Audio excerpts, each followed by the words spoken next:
What is up, everybody? Welcome back to another video. Today I'm going to take you through my rest and recovery day. As you guys just saw, I got up bright and early this morning to go to a spinning class, which I love.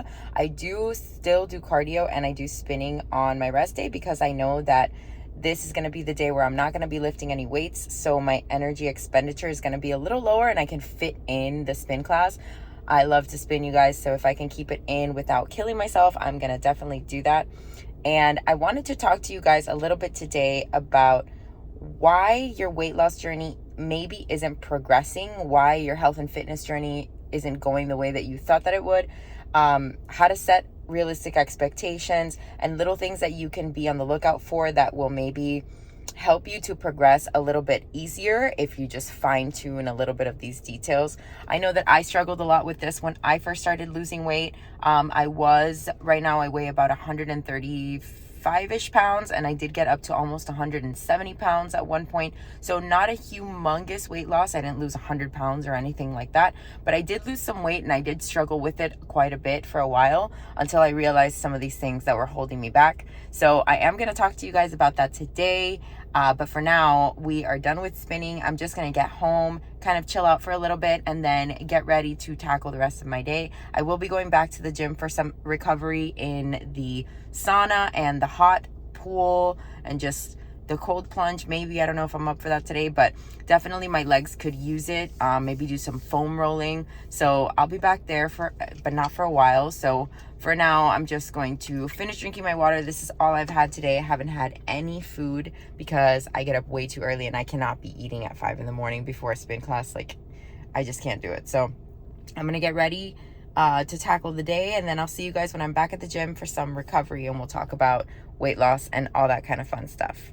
Also, I don't know what my need is to come on and talk to you guys right after spinning, because I always look like a crazy person, but maybe one day I'll stop doing it. Jesus Christ. It was a great class though, I can't lie.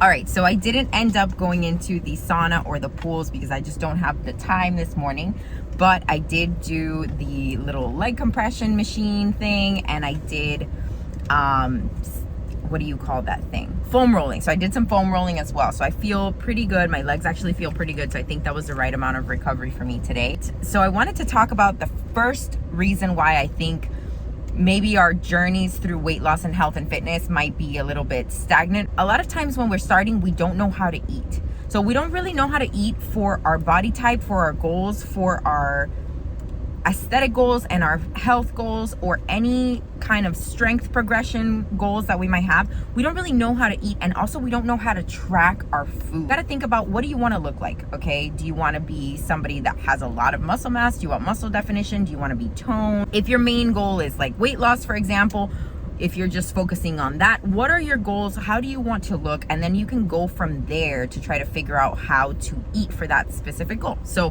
what does that mean? Number one, you have to figure out how many calories your body needs to maintain your current size. So usually what I suggest people do is you do like a week or 2 weeks where you track everything that you're eating, and you do kind of like a diet recall. So in this diet recall, you're gonna log everything that you're having, breakfast, lunch, dinner, snacks, so you can see where your current food intake is and what your body is doing in reaction to that. Look at the end of the week and say, okay, did I stay the same with my weight? Means you're eating in a maintenance pretty much.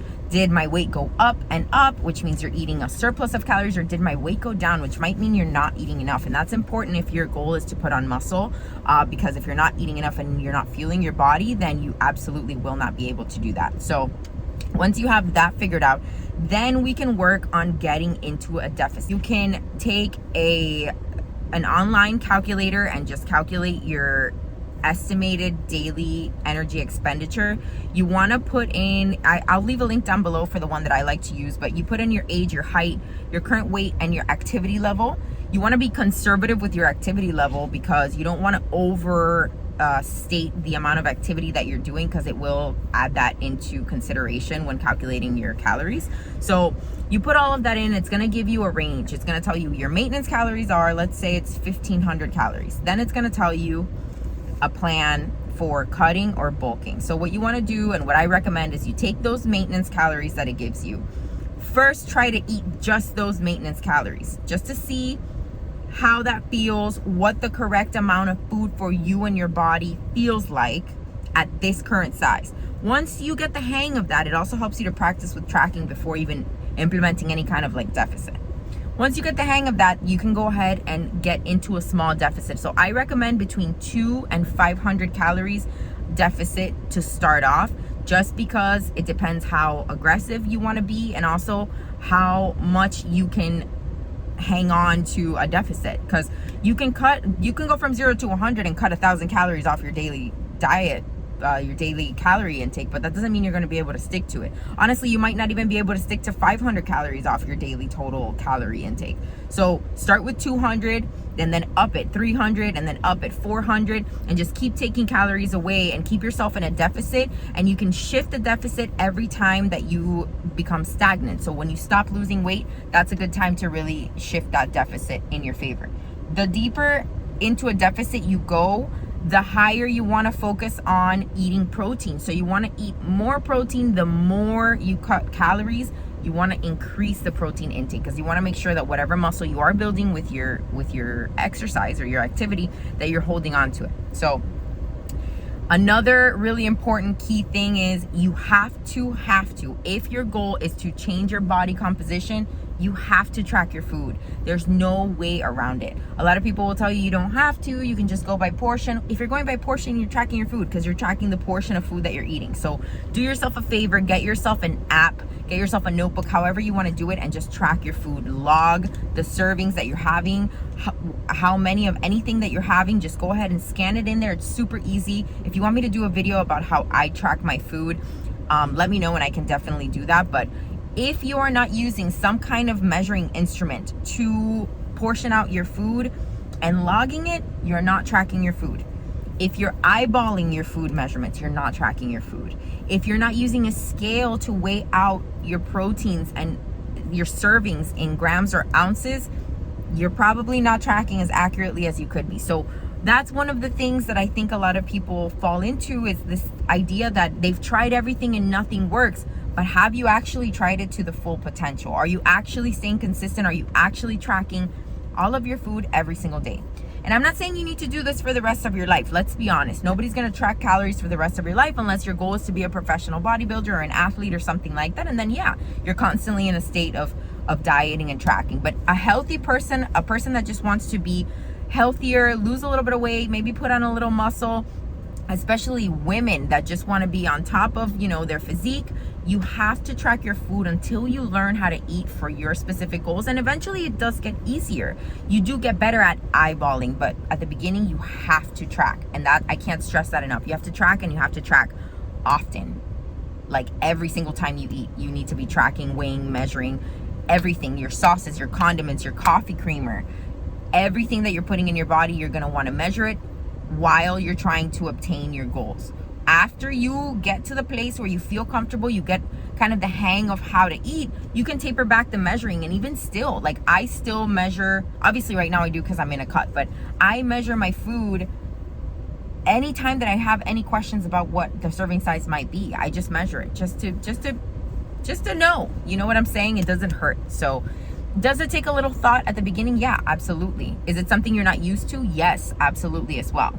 But once you get used to it, it becomes a part of your routine. You start to get in the groove of it. If you're tracking your food and you're counting your calories accurately, you will see results. If you're not, and you're not being as consistent as you know you should be, and be honest with yourself, because you would only be lying to yourself if you pretend that you're tracking accurately and you're not.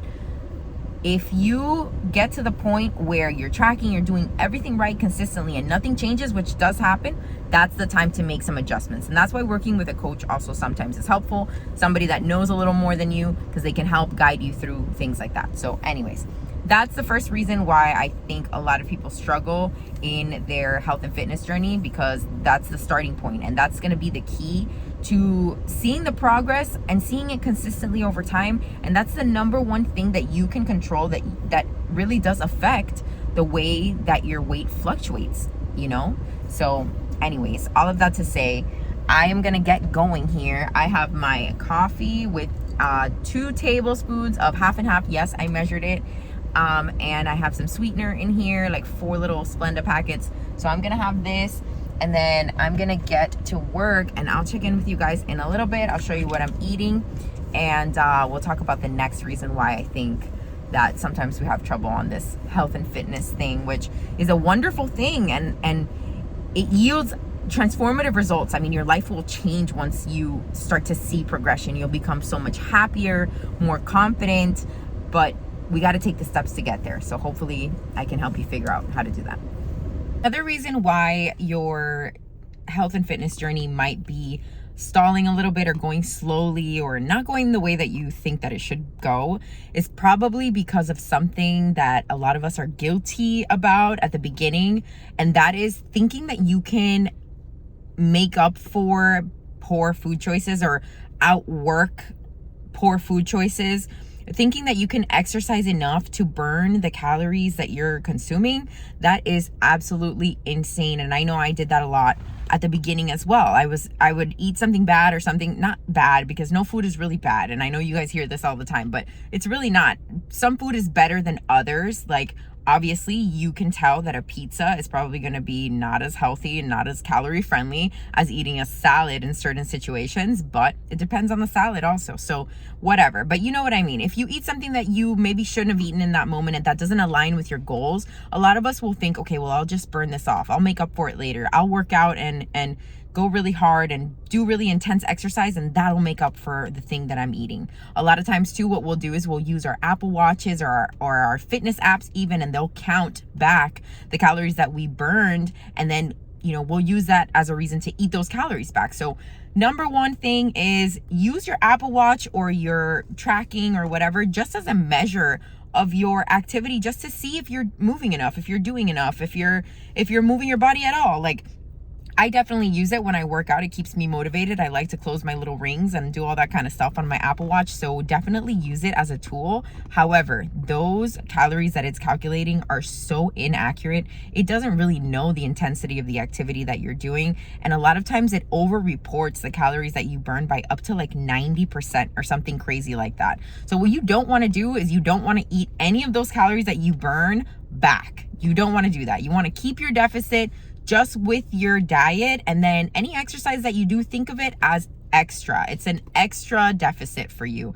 Don't add it back into your eating plan by any means. Like, please don't do that. That is like surefire way to go over your calories unintentionally. And also, you will never be able to outwork poor dietary choices. Like, it's impossible. If you're eating something that has 500 calories, you would have to train really intensely for quite a long time to be able to just burn off that particular item. And the calories that we consume in a day rack up so quickly that it's impossible, guys. Like, trust me, it's impossible to be able to make up for or work off anything that we are eating. So don't think about it that way. Don't try to implement that into your diet. Use cardio as a tool to improve your cardiovascular health, to improve your fat loss. Also, the same way that you should be using strength training to improve your body composition and your body's ability to use the food that you're taking in, but definitely don't use it to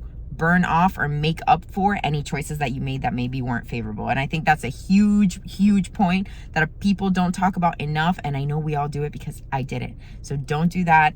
You cannot outwork a bad diet. You can't do it. So make good choices and live 90-10. Okay. So a lot of people will say like 80-20 is the rule that people love to say. 80% good, 20%, you know, not good or whatever. 90-10.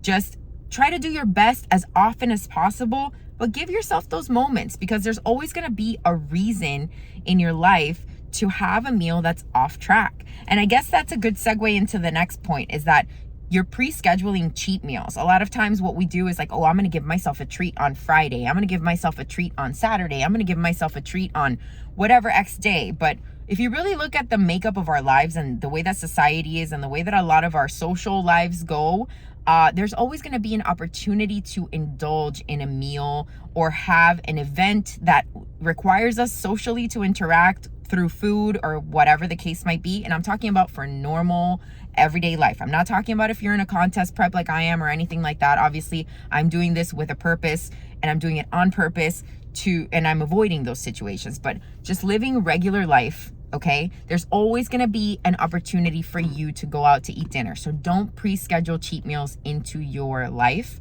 because it will come. It's always somebody's birthday. It's always happy hour after work. It's always an event at work. It's always a holiday. If you really think about it that way, you have plenty of opportunities to enjoy, and you should enjoy in those moments. But to be able to enjoy in those moments and not feel any feelings of like guilt or, oh my God, you know, I messed up all the progress that I'm making, Make sure that you're on your game. Make sure that you're on point the whole rest of the week, the whole rest of the time. Try to make the best possible choices so that when a day or an event or a dinner or whatever comes along, you can go, you can enjoy your food, you can have a cocktail and not have to worry about it and not feel guilty about it.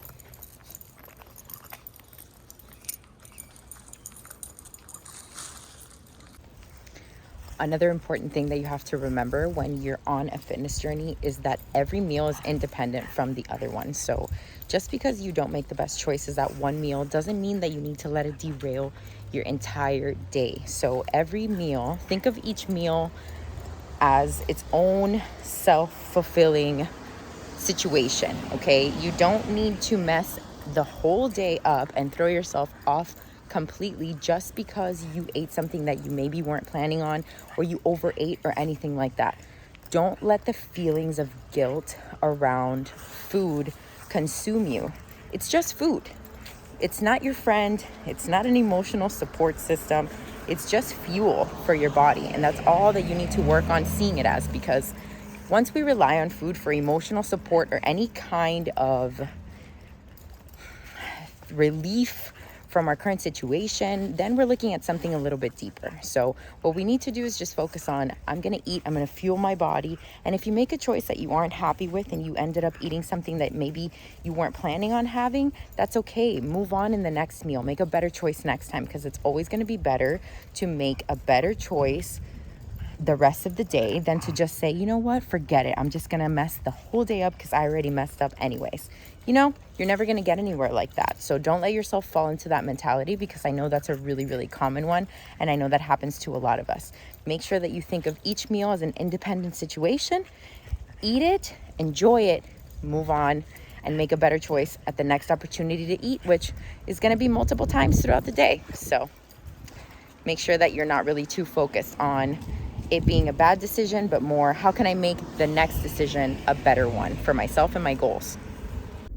Okay, so I know we've been talking a lot about food in this video and eating, but honestly, these things are so important, especially at the beginning, because I feel strongly that a lot of us really don't think about them consciously. We just kind of go on autopilot and do what we're used to. And what we're used to when we're in a place where we're making goals and we want to change our body, what we're used to doesn't work. In order for things to change, things have to change. So another big thing that you need to think about is you might be going out to eat too often. That's not to say you can fit food that you eat out into your macros if you want to. However, it's really, really hard because the calories are hard to calculate, number one. Every person that works at every restaurant everywhere is preparing the food pretty differently, if you notice. Like, there are preset measurements online for a lot of places that'll tell you the macros of a certain dish, but things vary from hand to hand. You know, somebody might be a little more heavy-handed with the cheese, with the sauce, with the butter. So it's hard to track those foods. And not only that, foods that you're eating out at restaurants, you guys, they're meant for you to want to come back and eat them again. They're not meant for you to progress in your journey and make, you know, optimal health choices. Restaurants are made to make delicious food, which is great and it's fantastic and it's an awesome part of life. But when you have these kinds of goals, it does make it difficult to be able to do that and stick to the goals that you're setting. A couple of things that I would suggest is try to stick to like plain dishes, things without a lot of sauce. If you do have to get sauce, get it on the side. If you're having a salad, you know, look at the cheese, the croutons, all the toppings, maybe get some of them taken out, get some on the side as well. That way you can at least have a better perspective on how much you're eating, because it is hard to measure the things that you're eating out at restaurants. Along with that, because I said the thing about the sauce on the side, make sure that you're accounting for those sauces and that you're accounting for your drinks. Not only alcoholic drinks, but also non-alcoholic drinks. Don't drink your calories. You can always switch to a diet option of any kind of soda or any kind of drink that you want to have. If not, you can drink water, which is like amazing. And that's a big tip too. Make sure that you're staying hydrated. Make sure that you're drinking enough water throughout the day. A lot of times your body will tell you that you're thirsty by telling you it's hungry. So the body doesn't know how to distinguish thirst from hunger. So it'll send you hunger signals when you're actually thirsty and dehydrated. So staying hydrated, accounting for the calories in your drinks, trying not to drink your calories as much as possible, and also being mindful when you're eating out.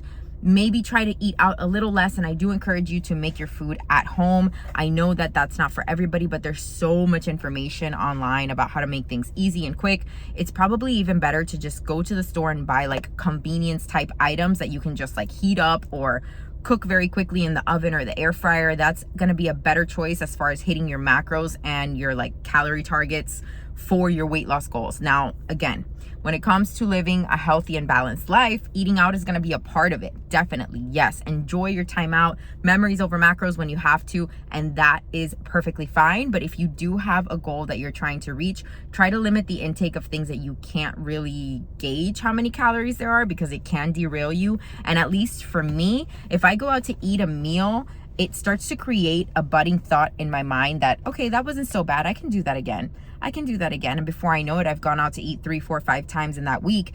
Even if it's healthier choices, it's just not a good habit that I want to form, because I can't really track it. I can't really stay on top of it. I don't want to be spending that much money, and I don't want to be spending unnecessary calories and then wondering, man, I'm not losing weight. All I'm eating is chicken and salad. But you don't know how they're cooking that chicken. You don't know what they're putting in the salad if you're not asking for the sauce on the side and things like that. So try to keep a healthy mindset around eating out. Do it in moderation. Don't do it too often. And remember that that food is only meant for it to be delicious.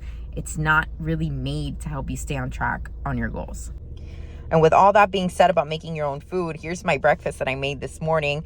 It's actually about to be 1 o'clock, and I'm just eating this because I've been sipping on my coffee and drinking some water.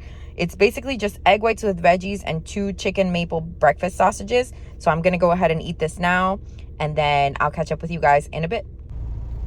2 other good reasons why you might feel like you're stalling a little bit on this health and fitness thing are because, okay, number 1, you haven't been doing it for long enough. So remember, you're relearning different habits that you need to map your brain to follow and do. So you're not used to doing these things right now. Right now, the way that you're living is totally different from the way that the person that you want to be is going to be living their day-to-day life. All the choices that you're making, especially in regards to food and dieting and exercise and all that kind of stuff, you need to learn how to be this new person that lives the life that you want to live. So you may not have been doing it for long enough to feel like this is a part of your life yet. That's why it can start to feel like you aren't there, like you're stalling, like you're not doing enough.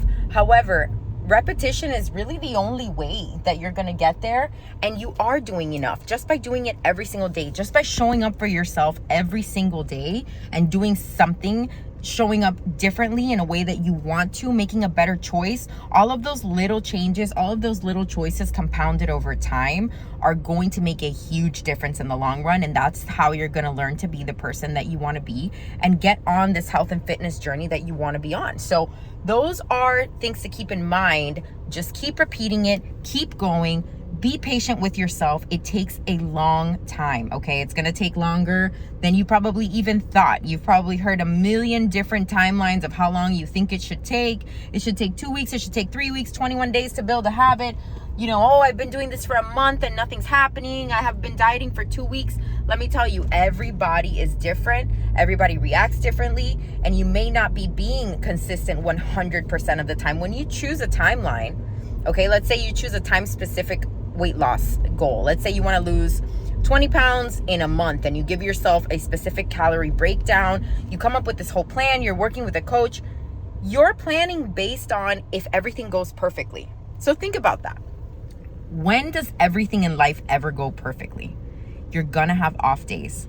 You're going to have days where you don't make the best choices. You're going to have days where it gets complicated and you're not able to eat your food and you have to go and eat out and it's somebody's birthday. All the things that we've talked about up to now. So don't be so strict with the timeline that you think you should be accomplishing your goals at. Be flexible and show up day after day. That's really the way that you're going to progress forward. So that's a reason why you might feel like you're not progressing, is because maybe you haven't been doing it long enough. So just keep doing it and keep pushing forward. And I know that's annoying and I know that you don't want to hear that, but I'm here to tell you what you need to hear, honestly. And what you need to hear is that it takes a long time and it takes repetition, and it's going to be something that you're going to get probably very frustrated at times. You're going to get bored at times. You're going to get over it at times. You're not going to want to keep repeating the same stuff over and over. but that's the only way. And anybody that's promising you anything else, anybody that's promising you a magic pill or a quick fix, chances are it's going to go as quickly as it came, okay? Because when it comes to weight loss especially, you want to do it in a way that's sustainable for you, for your life, for your activity level, and for your personal goals. And remember that the slower it comes off, the slower it is to come back on. So that's what I want you guys all to take away from all of this, is like, there's so many elements that go into health and fitness and weight loss, and it literally just takes patience and time and doing it over and over consistently. So that's going to be a big one that you need to keep in mind. Another thing that might make you feel like you're not progressing the way that you should be, you might be weighing in too often. So you might be checking in on yourself way too often. Now, when it comes to bodybuilding or any type of extreme sport or athleticism or any kind of competition, sometimes you do need to weigh in more frequently because you are under a time restraint and you are collecting data, essentially just trying to see if the things that you're doing are working or if they're not working. However, for all of us that are just regular people trying to lose weight, trying to go on a health and fitness journey, you don't need to weigh yourself every single day. The only thing that is going to do is going to make you, at least for me, obsess about the number, okay? And really just be discouraged if the number is not what you thought that it would be. And that's not to say weighing yourself is important. You should weigh yourself at some point so that you can track if the things that you're doing are working. But you can weigh yourself once a week. You can weigh yourself twice a month. If you do what you're supposed to do, the weight should not be shifting drastically in either direction. So slow and steady with the weight loss is what you want. If you see that the weight is shooting up after the end of a week, then we have a problem. But from one day to the other, your weight is going to fluctuate a little bit. And I think that a lot of times we get stuck on those numbers. Oh, I went up a pound overnight. I went up 2 pounds overnight. A lot of things contribute to that. How much water you drank, how much food you ate, how much fiber you had, if you had high volume food and it's sitting in your stomach. So don't worry about that. Weigh yourself once a week. I recommend you do it first thing in the morning after you go to the bathroom. You do what you got to do. You take off as much clothes as you're comfortable with. I do it naked because that's, really what I weigh. And I recommend you do the same. And definitely just make sure that you're not overdoing it, because it can start to make you feel like you are not progressing in the way that you think you've set up for yourself you should be progressing, which is irrelevant anyways, because like I said, everybody is different and everybody's going to progress at a different rate. Just make sure that you're putting in enough work, that you're really moving your body, you're doing some cardio, you're lifting weights, whatever activity it is that you like to do to get outside and move it, even if it's just going for a walk, you guys, like go for a walk, get it done, and make sure that you're in your calorie deficit consistently and for long enough to really gauge. If it's been a while and you've been eating the same calories, like I said before, you've been doing everything perfectly and nothing is changing, that may be the time that you need to adjust, and that's, a separate issue. But be patient. It's going to take a while, and don't overweigh yourself, because that can be like enemy number one of progress.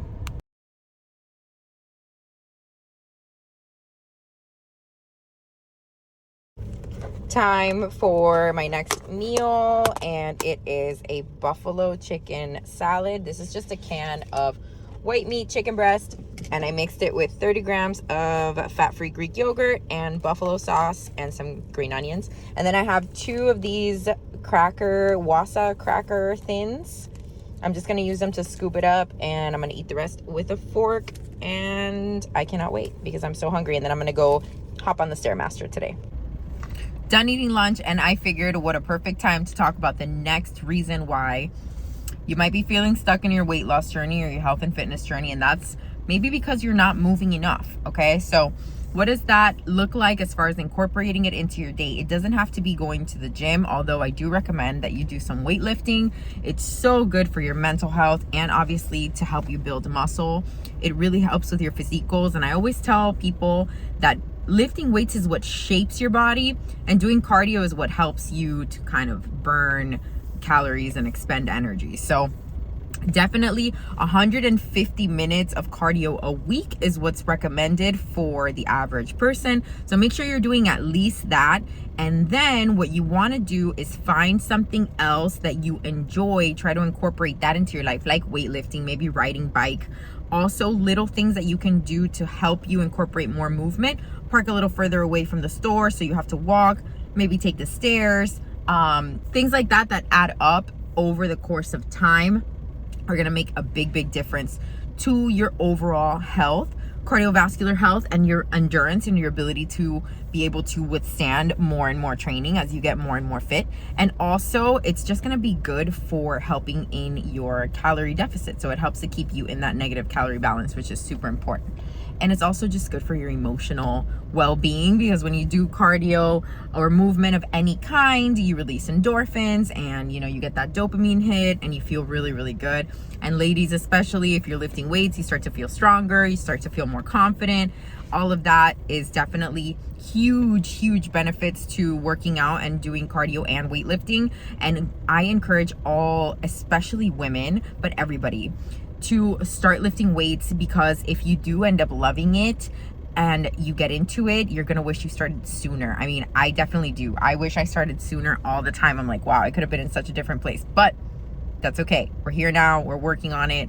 It's going really well. So definitely that move your body, that can help to kind of speed things along and make you feel like, also help to tie this journey together. It's about health, it's about fitness, it's about moving, it's about making better food choices and all that kind of stuff. So definitely I encourage you to get your movement in, get your steps in, park a little further, walk around the store a little longer, go to the mall, do some gardening, I don't know, whatever it is that you like to do, but definitely find some way to move your body more than you did yesterday. And you don't have to go 0 to 100.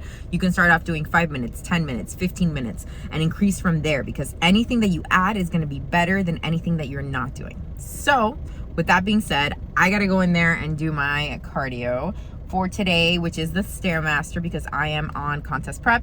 So I'm gonna go ahead and do that, and then I'll check in with you guys when I have my next meal.